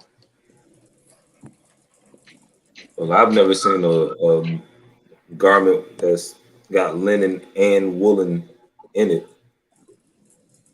but I would think that's going with both of them. You're gonna wear some linen. Think about it. Would you wear linen? Would you wear linen with a fur collar around it or a woolen collar? Like I ain't funny. I ain't even trying to be funny. Like I'm naturally just like this. Just think about it. Would you wear that? Salakia, I think he's referring to like for instance, they have jeans now that's like 70% denim, but it'll be 30% spandex. It's like a stretchy jean. You know what I'm saying? Right, I think he's saying like a blended in to where you can't tell it's two different fabrics. Hey, let me find out Nehemiah got some of them skinny leg jeans. Nah, you know, hey, now you know all that brother suits is 100% linen. You seen that last night. But so no problem. But all right, so with that, of course, we know Ezekiel 4 and 13. I think it's 4 and 13 says that we will eat our defiled bread amongst the Gentiles. And then we're gonna have, and Deuteronomy 28 and 48 says that we're gonna have to serve our enemies in hunger and thirst and in nakedness and the want of all things.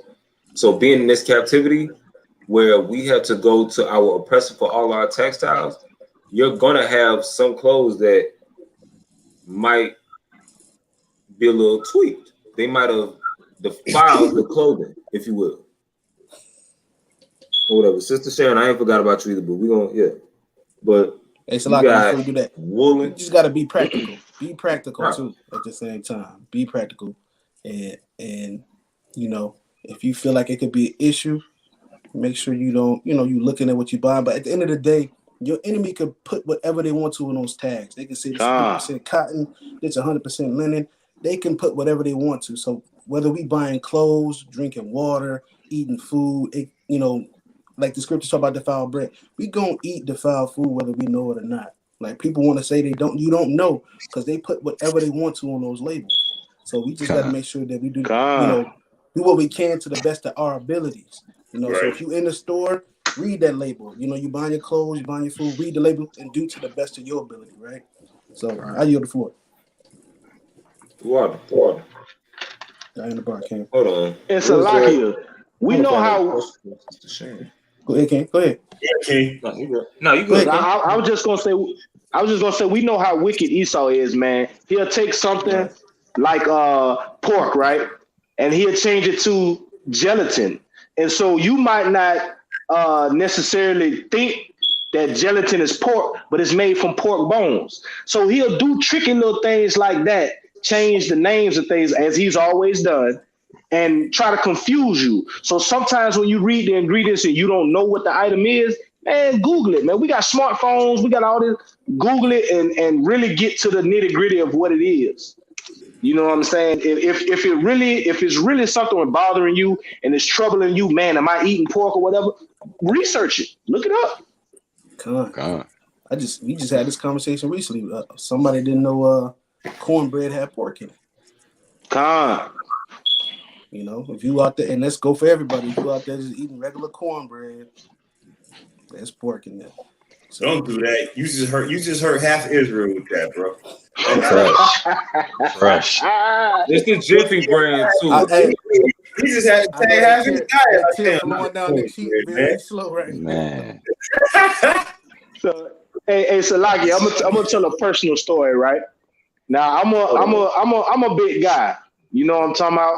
And you know, I used to love going to Burger King, man. The Whopper was 2 for $5. You kidding me, man? I'm gonna get that. And my mother did some research because you know I've been telling her about the dietary laws. So she did some research on Burger King. And do you know they put pork enzymes in the bun, in the bread? And that just crushed my little heart. You know what I'm talking about? I don't even eat the Whopper no more. That just crushed my little dream, and I don't miss it at all. Cause how you gonna trick me with pork in the bun? Come on, man. Come on, man. John, there's numerous restaurants that do that. They put pork in the actual bun. Now you think you just want to get that beef patty, and you got a whole side of pork. You know what I'm saying? You might as well have ate a baby back rib while you was eating that burger. Because they wicked. Wicked, man. All right, let's get to Sister Sharon's question real quick. All right, Sister Sharon, it says, do you think y'all is bringing things to an end? Anything pre-2020 will never be the same, in my opinion. Yes, I definitely think, especially with all the stuff that is happening, the Most High is causing the collapse of this wicked nation. Now, as far as us knowing what they were in, could you go to Matthew 24 and 30? Can one of y'all bring out Matthew 24 and 36? And somebody else grab Revelation 14 and 14. Yeah, I got you said 24 and what? Matthew what? 24 and 36. Matthew 24 and 36. It says, but of that day and hour knoweth no man, no, not the angels of heaven, but my Father only. Christ said even the angels don't know. No man. He's a man at this point, so he talking about himself too. Hey, I don't even know. Only my Father in heaven knows. Go to Revelation 14 and 14. This is the book of Revelation, chapter 14 and verse 14. And I looked, and behold, a white cloud, and upon the cloud one sat like unto the Son of Man, having on his head a golden crown, and in his hand a sharp sickle.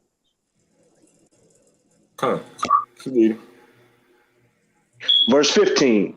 And another angel came out of the temple, crying with a loud voice to him that sat on the cloud, thrust in thy sickle and reap, for the time is come for thee to reap. Wait a minute, hold on. So that's another angel coming out the temple to the Son of Man, who we know is Yahushua, sitting on a cloud, telling him that it's time for him to go and reap. And this is long after he done died, right? So and risen again and everything. So even Yahushua in his heavenly celestial body is to be told when it's time for him to come and reap the harvest.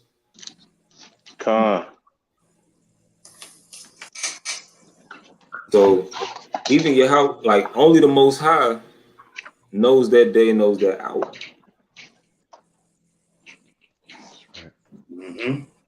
It's like the sister said she was speaking of the signs. Oh, as far as the signs? Right, Well, I'm gonna say it like this. Every nation has had the height, has had its climax, and has had its fall.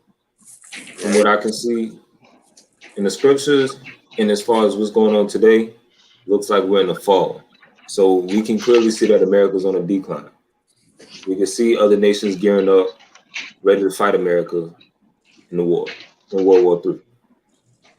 We can see numerous people talking about chariot sightings. Actually, some of the brothers from I want to say it's WFI Detroit, they had a chariot sighting last night. Brothers recorded it and everything. Like you could clearly see the moon, and you can see the chariots. And then on top of that, you see more of us waking up to this truth. And you can actually see your teachers, because we're going out every Saturday or multiple times during the week, going out bringing the word out.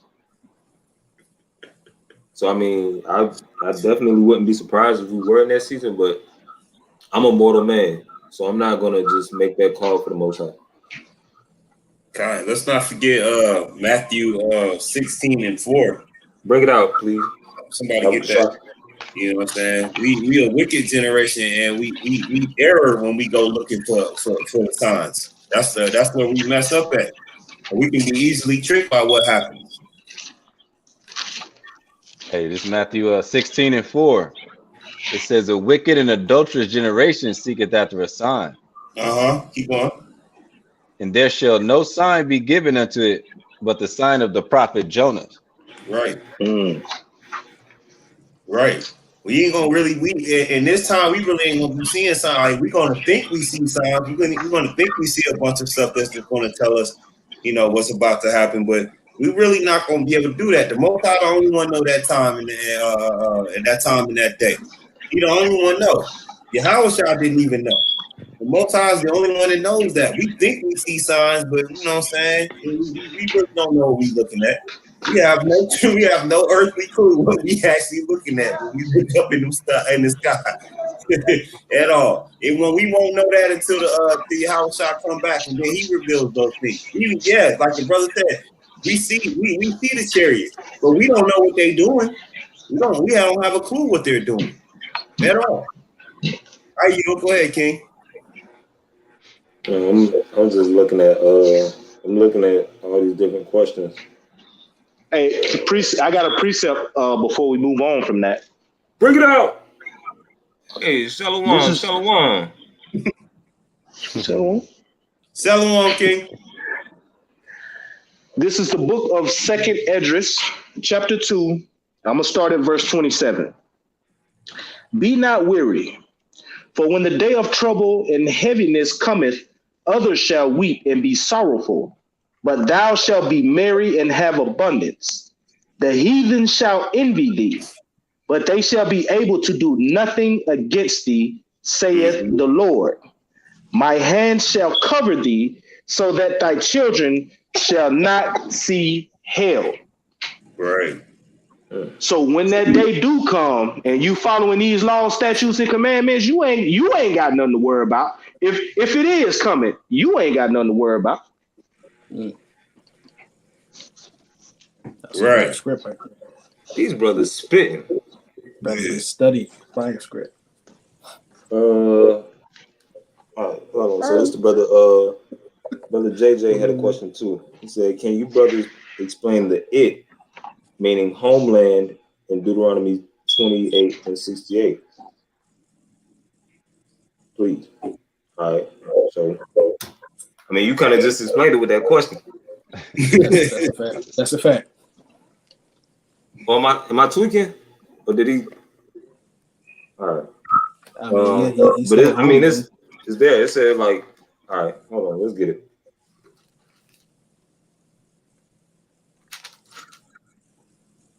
Can one of y'all read Deuteronomy 28 and 68?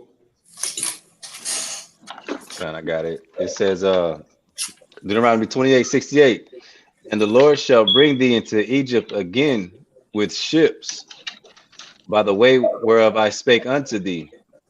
Thou shalt see it no more again. And there you shall be sold to your enemies for bondmen and bondwomen, and no man shall buy you." So, Laki, he said he doesn't understand the correlation, so he might not know that Egypt is the Greek word for bondage.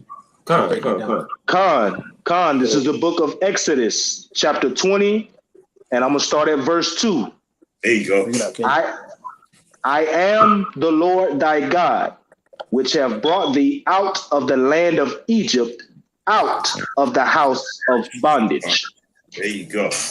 That's right. So the reason that you can make the correlation between Egypt being the house of bondage and Deuteronomy 28 and 68 is because remember, at the beginning of the lesson, we told you physically Egypt and Israel does not require a ship to travel between.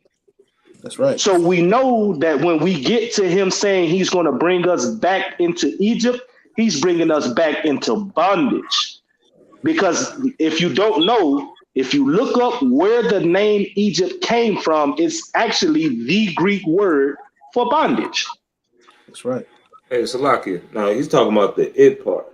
The it is referring to your homeland. You're not going to see your homeland anymore. Have we seen our homeland since we got sold into boats on them slave ships?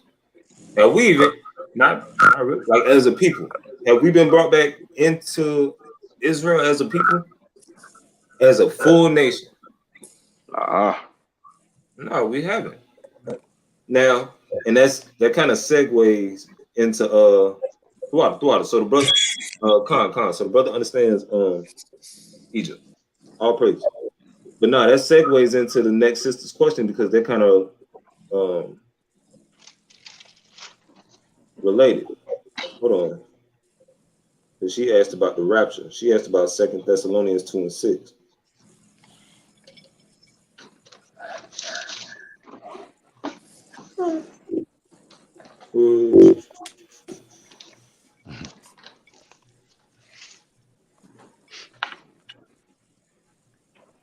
Where is it? I just seen it too.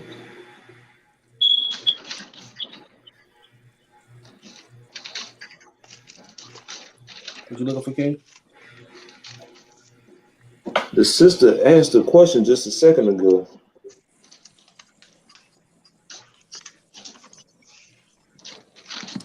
Oh, is there going to be a rapture? 2 Thessalonians 2:6. Come. All right, so first off, let's understand something. The word rapture is nowhere in the Bible. You will not see it anywhere in the Bible. Right. I don't know. Let's take it this one. One is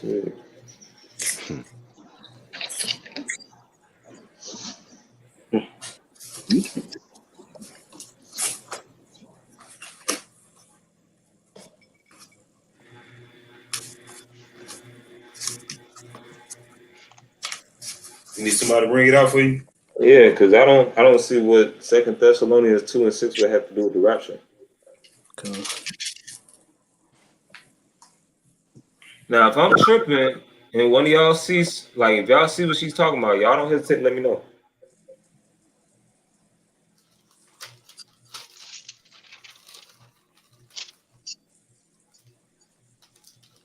You just read it, right? Salaki, is she referring to verse 8? Let's see.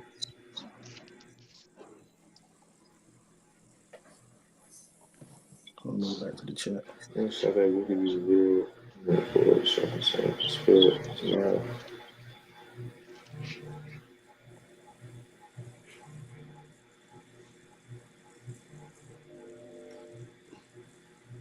That wouldn't be one that I would think she's thinking of. Hold on.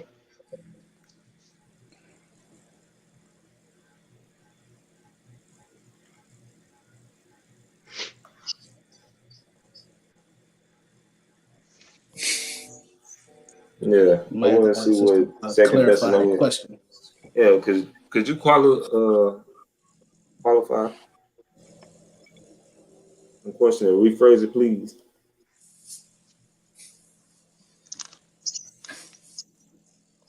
Well, you can answer if it's going to be a rapture, King.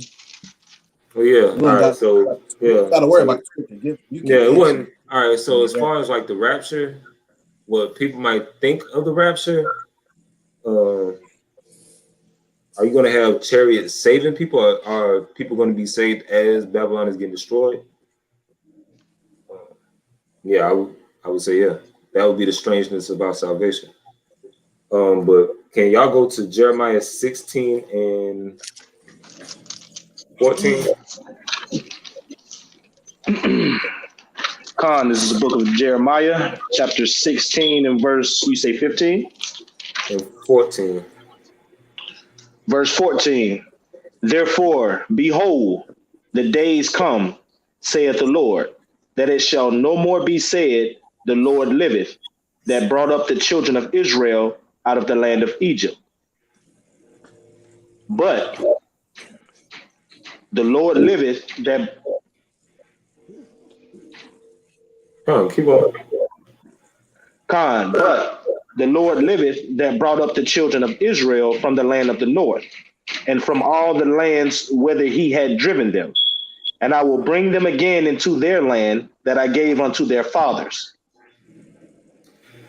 So you're gonna see us getting gathered from all of the nations and all of the places where we've been scattered, and especially in the land of the north, and we're gonna get brought back. Well, not we, the 1/3 and the elect. I dare not make myself part of that number, but the 1/3, the 144K, that's a part of Israel, they will get brought back into the land. Now, can one of y'all grab Matthew 25 and 31?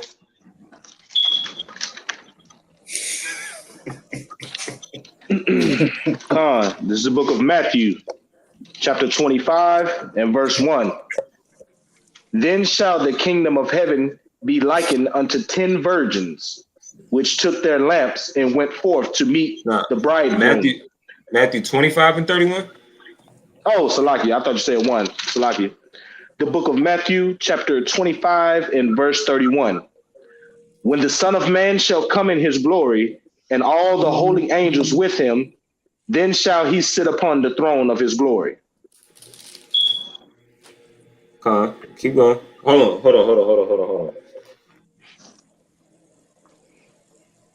on. That's the scripture I want, but I want to read it with you. Yeah, I can even want to read that with you. All right. Yeah, because it says, when the Son of Man shall come in his glory, and all the holy angels with him, how will they come in? They're going to come in the cloud and the chariot. It says, then in the chariots, then shall he sit upon the throne of his glory. Keep reading. Verse 32.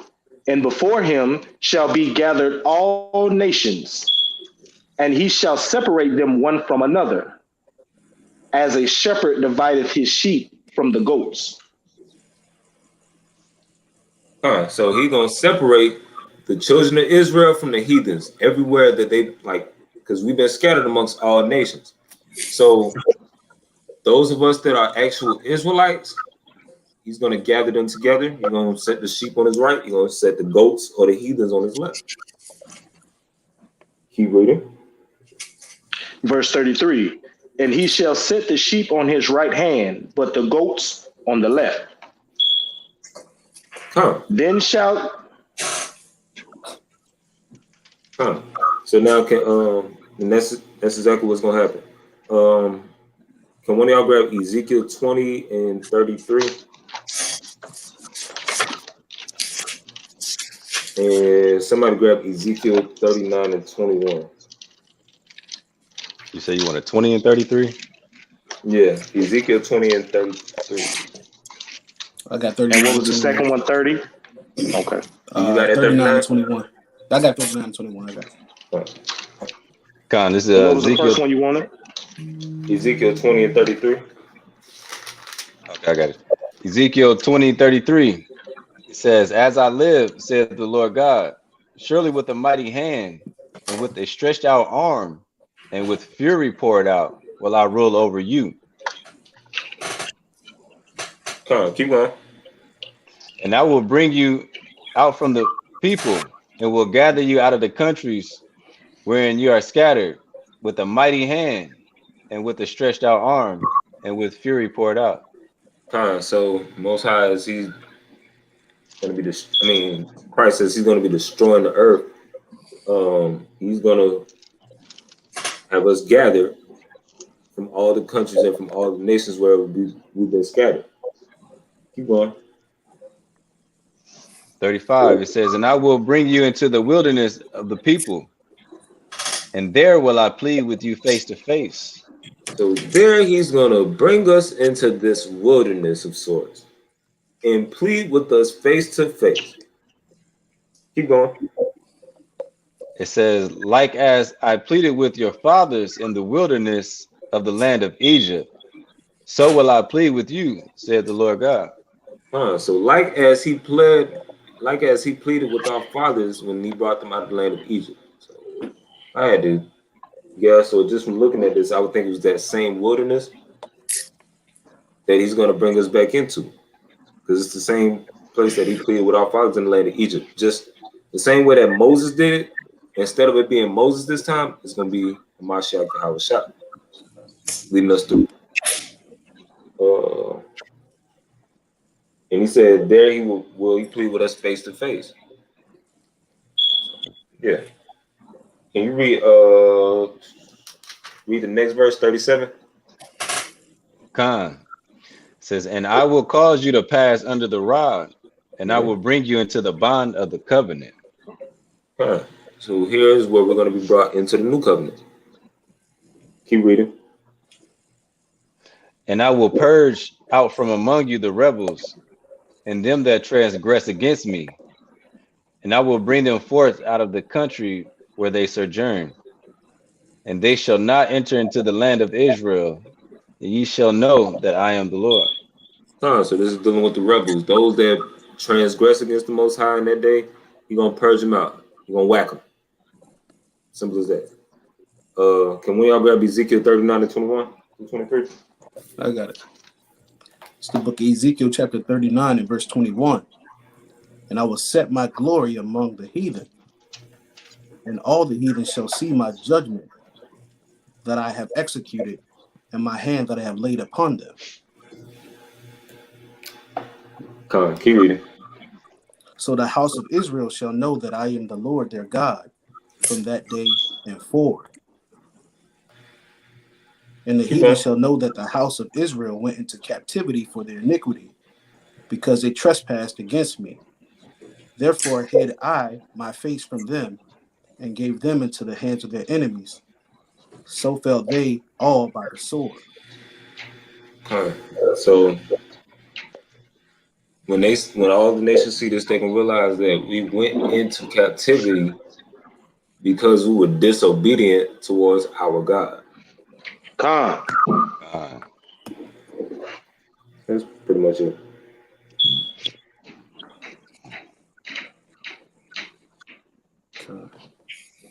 All right. Oh. Got anything else? One more time, real quick. Hurry up, before I find something else for us to do. Right. So if ain't nobody else got any questions.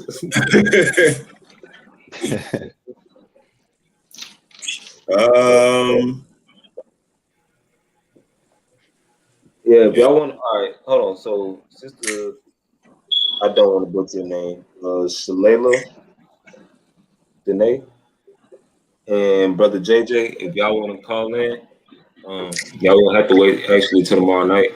We're not actually on the phone. Y'all can call in. The number is not at the bottom. It's 605-472-5308. The code to get on is 650-372# or #. So if y'all have any questions at the end of class, y'all are more than welcome to ask them, and brothers will definitely be able to answer them. But if no one else has any more questions, then hey, we're gonna definitely.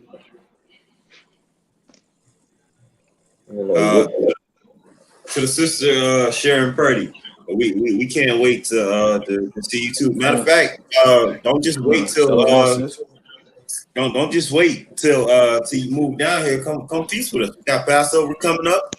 Come feast with us. Come with us. So we can get to know you. You can get to know us a little bit more in person. We'd love to. We love to hear what you have to say. At the water for the super chat. We appreciate that. We really appreciate that. The water. Thank you. That's right. If there, I ain't gonna say if there are no more questions. The brother already made it clear. We're gonna take all questions tomorrow in class. We hope that you enjoyed the lesson tonight. As usual, brothers will try to be as edifying as possible, and what you got out of it is the only thing you got out of it is what you took out of it. If you didn't try to learn anything, then you didn't learn anything. That's on you, because the brother didn't teach you. So with that being said, I'm Captain Benaya. I'm Captain Benaya. Brother forgot who he was. No, I didn't forget. I said it the right way. I'm Benaiah. Go ahead, y'all. I'm Yawar. The water. I want to say the water to my other ones and my op. Everybody that jumped on tonight. I appreciate y'all asking these questions. To the brother that said it is not mentioned in the homeland. So what can we assume that it is? You got to read it in the context. But if you have any more questions, just call in tomorrow night. Yeah, Salakia. If you're dealing with Israelites when it comes to that scripture, and they say you will not see it again, it's referring to your homeland. Where are Israelites from? You gotta be practical too at the same time. Some things may go over your head, but everything's not meant to go over your head. So with that, if you're dealing with Israelites, their homeland's name is literally in the name of their nation. I mean, like if you a Chicagoan, you're probably from Chicago. So just throwing that out there, not trying to be funny, no folly, but just like sometimes we kind of overanalyze the situation. So that's what I'm saying. I yield the floor. Nah, hey, the water for that. The water. That's a real practical understanding. The water. Right. If there's no more questions, hey man, we love Israel. It is our heart's prayer and desire for Israel that they might be saved. So with that being said, it's been another segment of Thursday Night Thunder. Shalom, Israel. Shalom. Great lesson, King. Shalom. Great lesson. Yeah, that was a magnificent lesson. That's right.